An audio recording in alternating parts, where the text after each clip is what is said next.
It was a quiet Tuesday evening, the kind of night where the world outside seemed to hit the pause button. The warm glow of the television bathed Claire's modest living room as she sank deeper into her couch, clutching a glass of red wine in one hand and a blanket in the other. The air hummed softly with the sound of a true crime documentary. It wasn't just any documentary, though. This one had sparked a morbid fascination across the country, the story of the Larkspur Killer. Claire wasn't typically the type to dive into such dark stories, but tonight was different.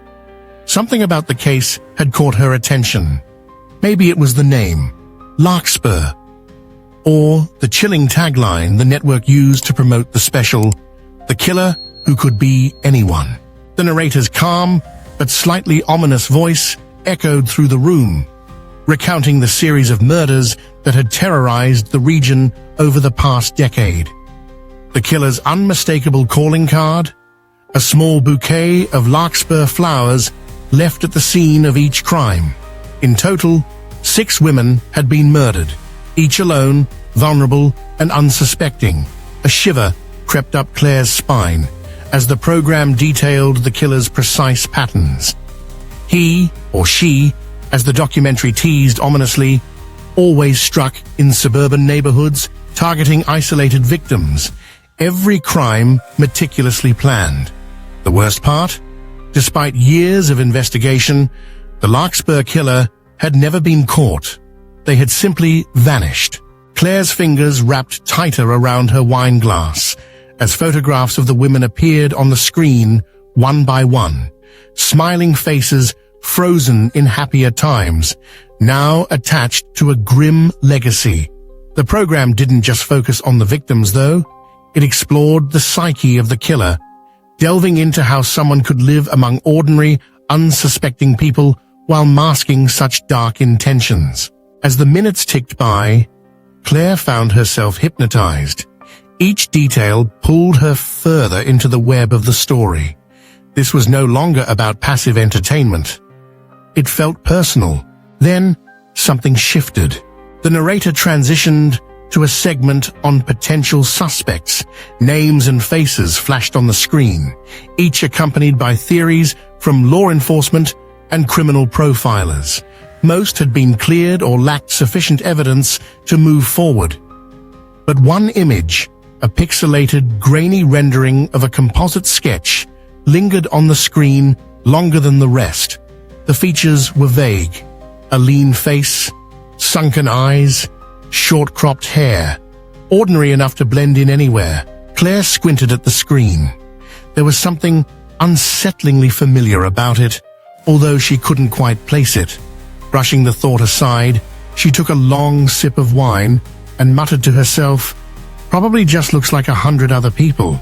The story continued, shifting focus to one of the victims, a young mother named Amy, who had lived just a few towns over. Video footage showed her home, her street, her neighbors being interviewed.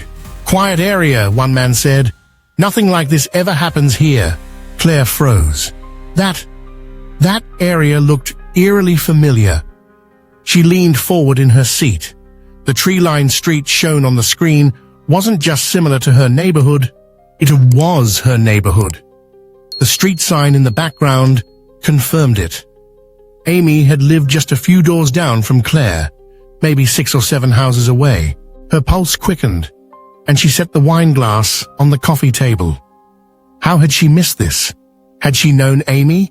She didn't think so, but memories suddenly felt cloudy, blurring in her mind like oil on water.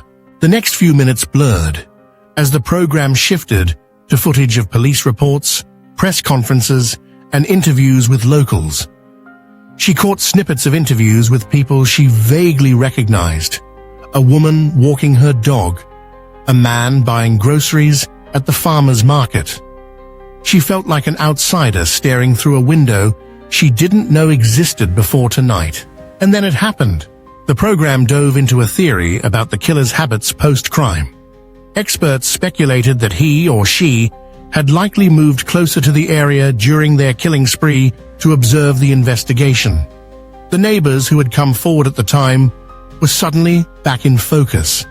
Their casual comments, "seems like a nice guy," or "keeps to himself," took on a menacing subtext.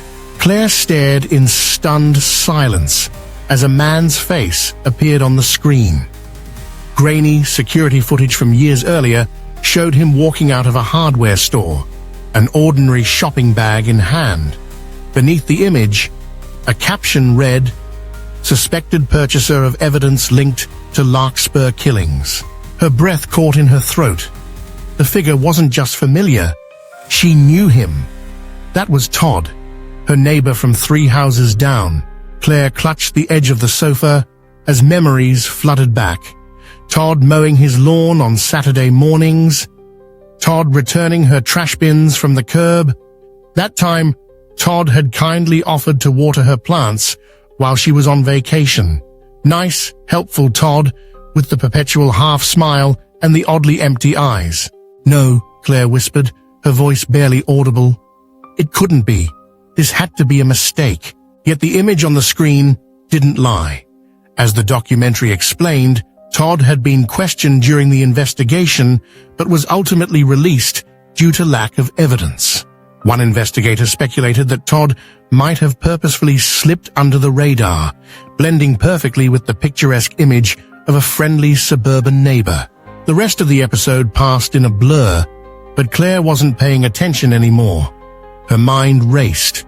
She replayed every interaction she'd ever had with Todd in her mind, searching for something, anything that felt off. But that was the problem. There wasn't anything. He was too normal. The program wrapped up with a chilling fact. The case remained unsolved. The killer still at large. The final words rang in Claire's ears. The Larkspur Killer could still be out there, hidden in plain sight. The house felt suddenly still, too quiet. Claire's gaze darted toward her window, where she could see Todd's house just a few yards away. All the lights were off, but his car was parked in the driveway. He was home. Her phone buzzed, pulling her from her spiral of thoughts. It was a text from her best friend, Megan. "OMG, you have to watch this Larkspur doc on Channel 6. Creepiest thing I've ever seen." Claire's fingers trembled as she typed back, "Already watching. You'll never believe this, but I think he was my neighbor." The reply came almost immediately. "What? Are you serious? Call me." But Claire didn't call. Not yet. She set the phone down and glanced toward the window again, barely breathing. A new question burned in her mind. If Todd was innocent, why had this never come up? Why had he never mentioned being a suspect? Not in passing, not during casual small talk. A movement outside caught her eye. The curtain across Todd's living room window shifted slightly, as though someone was peeking out. For a long moment, Claire stared at the house, her heartbeat thundering in her ears. Then, the light in his living room flickered on. Claire jumped up from the couch, her instincts screaming at her to act. She latched the front door, then grabbed her phone. This time, she didn't text Megan. She dialed 911. 911, what's your emergency? Her voice shook as she explained everything. The documentary, the footage, her unsettling realization. The operator stayed calm, asking for details about Todd. Claire gave what she could. His last name, his car, the years he'd lived in the neighborhood. "Stay inside," the operator instructed. "Officers are on their way." Claire hung up, her hands trembling.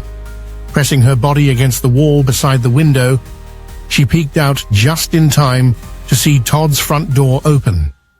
He stepped out, his figure framed in the porch light. His movements were slow, deliberate.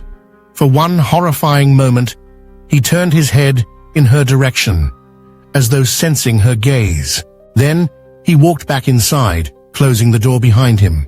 Minutes felt like hours as Claire waited for the police. When they finally arrived, their flashing lights illuminated the block. Claire watched as 2 officers knocked on Todd's door.